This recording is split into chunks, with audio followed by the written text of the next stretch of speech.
Well, here we are at the end of the 2020 harvest, and what a challenging year it has been.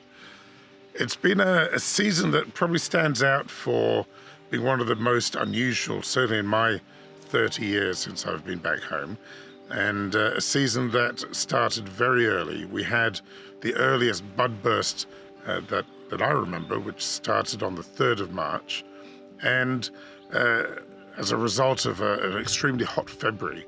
February was hot and dry, which brought on the season much earlier than normal. We then came on to our spring. Spring was quite damp, and although the humidity was welcome, it did make it quite a challenge to overcome both initially our downy mildew and then closer to June, the powdery mildew, which with humid, warm conditions was quite a challenge to overcome. Then all of a sudden, around the 22nd of June, we had a very dramatic change in our weather conditions. And we have in Portugal, we have the St. John's Festival, São João, and there's a traditional saying here which we call the Queima de São João, which is the scorching of São João. And that happened this year as a result of extremely hot weather, which changed overnight. We had days in 40 degrees centigrade with very, very low relative humidity. And that was to set what was to be the hottest July that we've recorded with any Portuguese weather station. And since records began back in 1938, July was extremely hot. When in August we arrived to look at the ripening of the grapes and how they were faring for the start of the harvest, we were very happy with what we saw. Although it was quite evident that we didn't have a lot of grapes on our vines, the August had been actually quite mild, and we started preparing for what we knew was going to be an early harvest.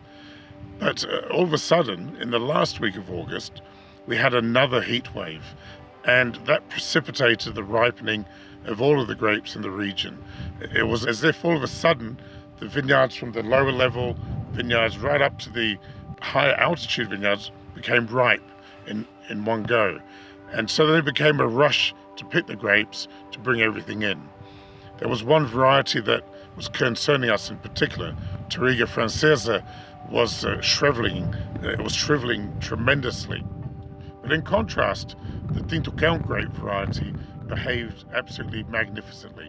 Tinto Cão is one of our oldest grape varieties, and it's a variety that thrives in the very hot, arid conditions of the Douro, and particularly in dry, hot years like this. And the berries maintained perfectly intact, and we were very happy with its ripening. Picking started on our quintas on the 3rd of September, and what stands out from the 2020 harvest were the extremely high sugar levels in the grapes. So the low yields, the hot conditions at the end of August has resulted in a lot of berry shrivel. And what we have is not only grapes with a very, very high sugar level, but also a lot of concentration.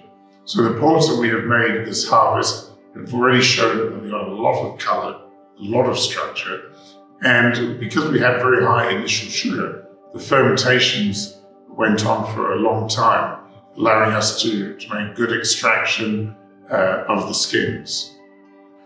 Here we are in one of the wineries, which sadly was one of the victims of the 2020 harvest, and for obvious reasons, we did not do any foot treading. But if there was a year that this was to happen, well, at least it was this year, because the very high sugar levels gave us very long fermentations, and that allowed us to compensate in the other winemaking methods to give the extraction that we wanted. So the ports that we have made from the 2020 harvest stand out for their intensity of color. One of the good aspects that I've seen in these ports this harvest is that although the grapes are shriveled, we're not seeing any overripe characters. They're certainly very big, very dense, and I look forward to evaluating them in January and February.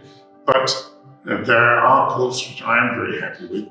Inevitably, some ports have got less of a balance, but that's what you get in the year's extreme as such. Therefore, I look forward to evaluating their quality in the spring.